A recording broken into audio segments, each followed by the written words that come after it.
My name is Vanessa Ruiz, and I am a senior judge on the District of Columbia Court of Appeals.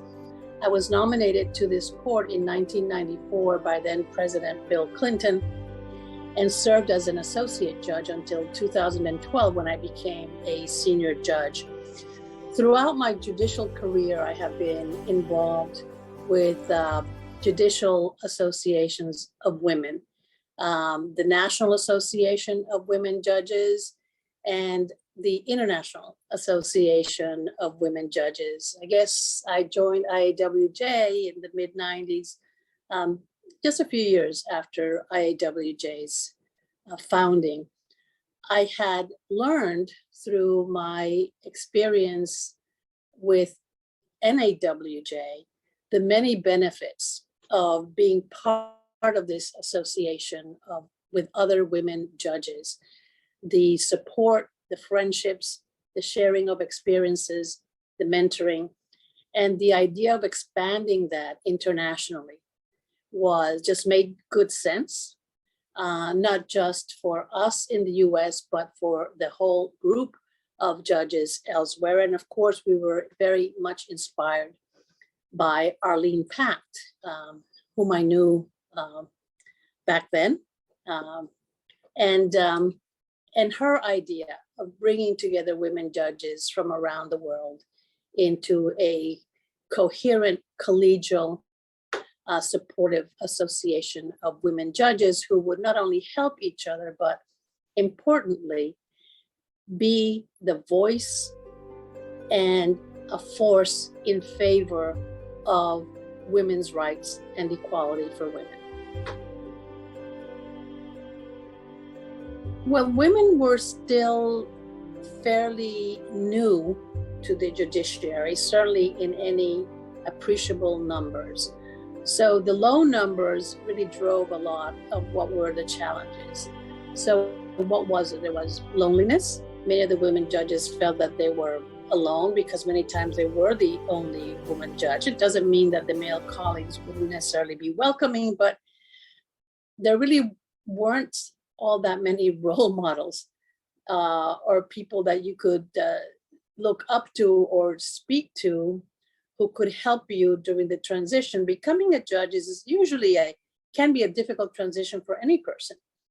But when you are the only woman or one of very few, and people are kind of looking at you to see, well, let's see how she does.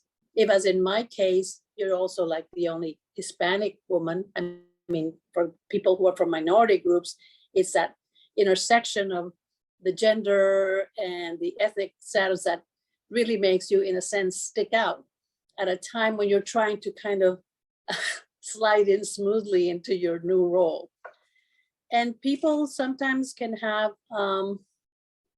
expectations of you, or you can call them expectations or biases about how you're going to behave and the ways you think.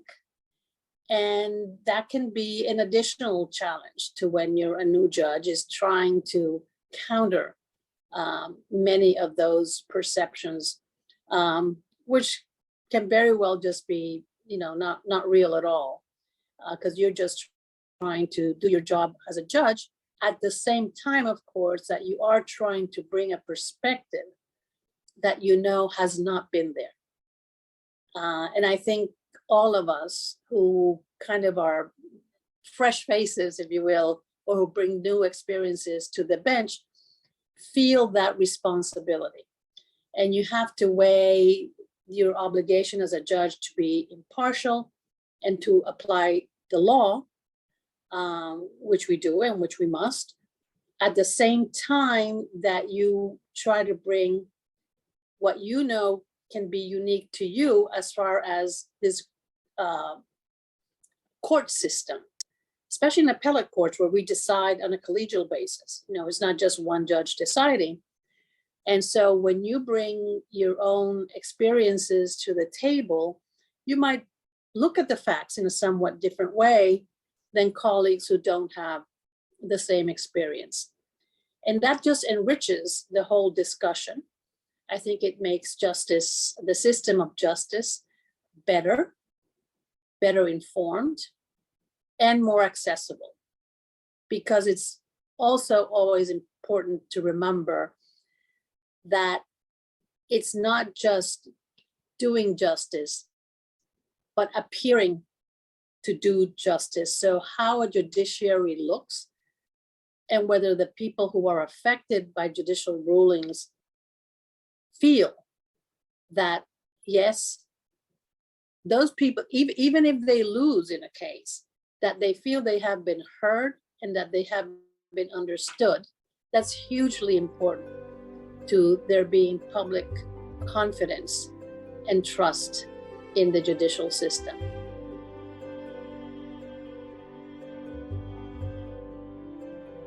Well, I obviously feel that it's a wonderful idea, since I was instrumental, along with the Qatari ambassador, in bringing it about.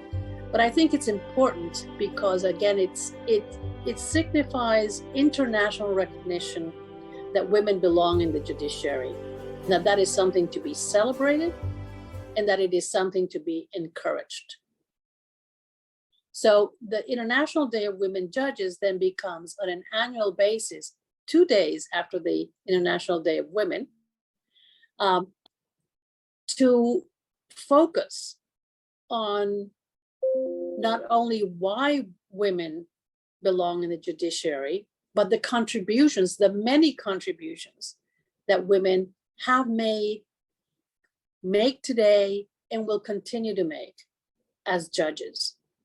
And to hopefully get individual countries, members of the United Nations, to have their own celebrations, which they have.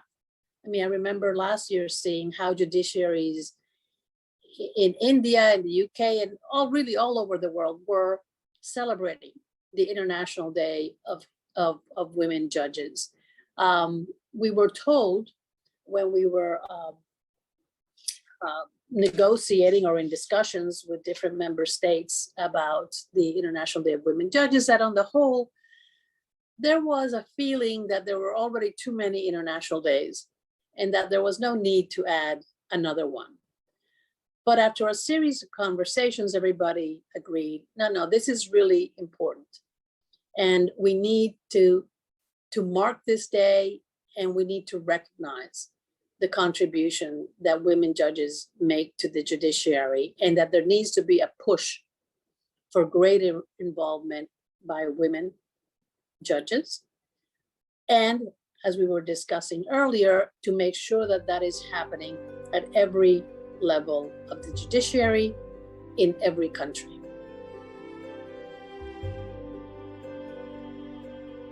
Our biennial conferences really, well, there are signature events, and it's for a good reason. Members love to go to IAWJ conferences, and it's for a good reason. First, the educational programs are excellent.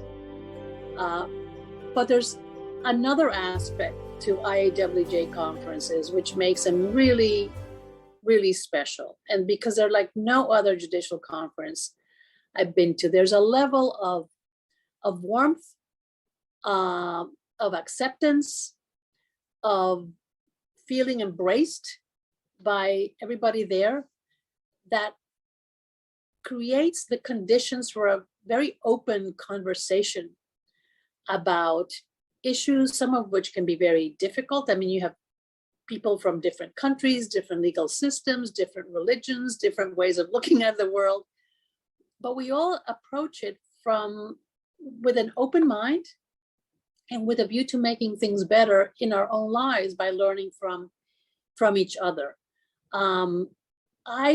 It always happens to me, and I've been to a number of IAWJ conferences, but when you first go into the room and you see this room just thrumming with 1,000 women judges from all over the world, it just takes your breath away.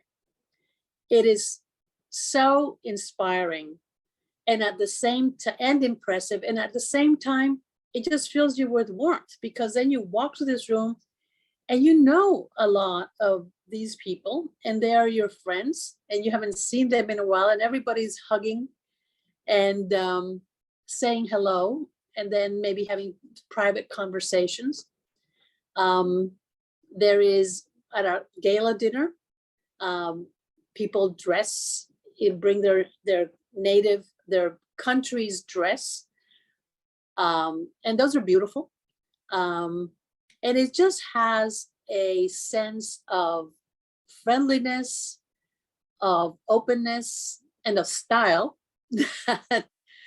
that is unlike any other judicial conference. So the IAWJ conferences we've had, the last one was mostly online, but thankfully we're going back to in-person conferences in Morocco, in Marrakesh this year. And it would be wonderful to be able to have all those sisterly hugs again.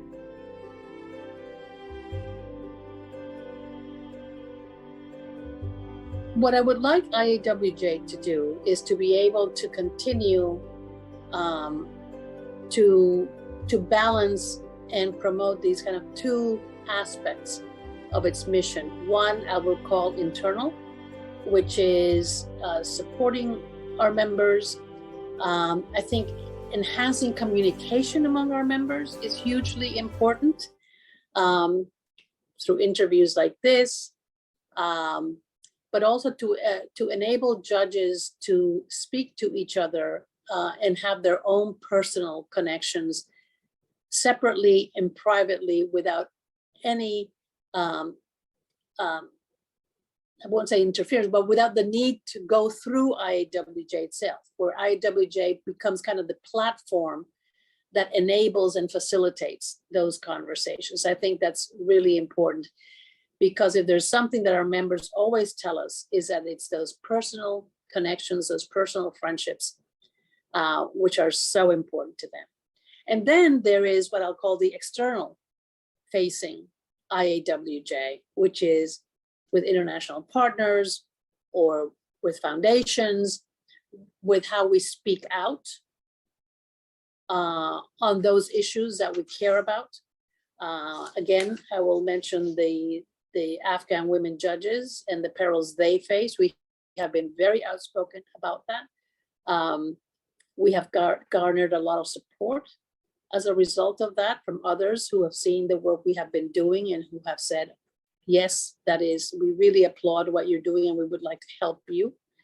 And there are other areas where we could do the same. We certainly have worked a lot on human trafficking, on systems within judiciaries to make it easier for women to enter the judiciary, and to be supported within their judiciaries.